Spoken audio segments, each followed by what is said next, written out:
Replaced blown subwoofer in 15-plus-year-old Tahoe with this unit. Stock speakers are made from paper and foam, or in my case disintegrating goo. For a cost-effective solution, this is the way to go. There is no modifying the stock 8 enclosure other than adding 12 new screws for the perimeter mount of the new subwoofer. The factory screws will not work or come close to lining up. There is no dremeling or routing the box to make this fit, it will drop right in. For the stock amp to feed power to this correctly, wire in parallel to get the desired 2 ohm load. I left the jute padding in my box and also packed it with polyfill.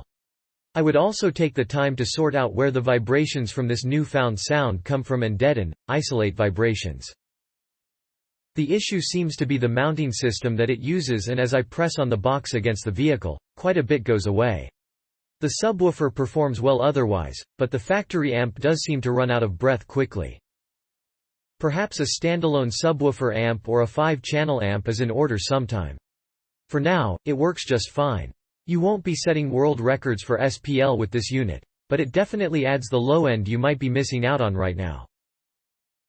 And for $55, it's way more cost-effective than a standalone enclosure with a larger sub, a separate amp, or a retrofit enclosure with a larger or better sub option. Even modifying the factory enclosure heavily isn't what I'd consider cost-effective, as you have to take some time to make other drivers fit in and risk structural integrity being lost. I bought this as a drop-in replacement for my blown stock sub on a 2000 Chevy Suburban. Unlike all the others I have seen and read about, this one is truly drop-in. No mods to the box, or the speaker. The only thing you have to do is wire it up in 2 ohm, very easy, and use 4 self-taping screws to secure it. The stock sub screw holes do not match up. As for sound, I can't compare it to the stock since mine was blown when I got the rig, but I can tell you this works well.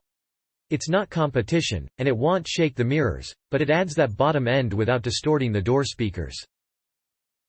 I did the stock amp bypass, added 2 Rockford Fosgate Prime R1653 in the back doors, 2 Rockford R165 SR1 Prime 2-way component in the front doors, and 2 Rockford Fosgate Punch P132 3.5-inch speakers on the rear pillars.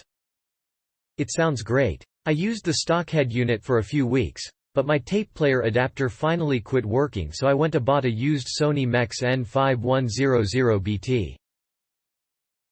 That really brought the speakers to life. Back to the sub. It fits, and sounds great, just don't expect earth-shattering. I would call this a sub for adults. Great subwoofer, fits perfectly on my 03 Lincoln Navigator. Definitely not bad for a cheap 8 sub. Not a direct replacement for 02 GMC Yukon factory sub, but modified box. Sounds great with Exelon deck and component speakers. Obtained a factory subwoofer box for my 2011HR. Removed the original speaker and substituted this one along with a 1500W monoblock amp. Great sound for such a small space provided by the factory to do it within. Also replaced the 4-door speakers with 6.5 inches MB quartz as well. Nice and clear! Exclamation mark. It is, just as others have said, a great option for replacing the factory sub in a Yukon or Tahoe. Wired it up for 2 ohms and stuck it in there, and it works great. Perfect fit for replacing the stock sub in my 2002 Suburban. Just had to use some self-tapping screws, as others have said. Not doing it justice running it off the factory amp. Next on my list is to add a real amp. Click link in description for update price.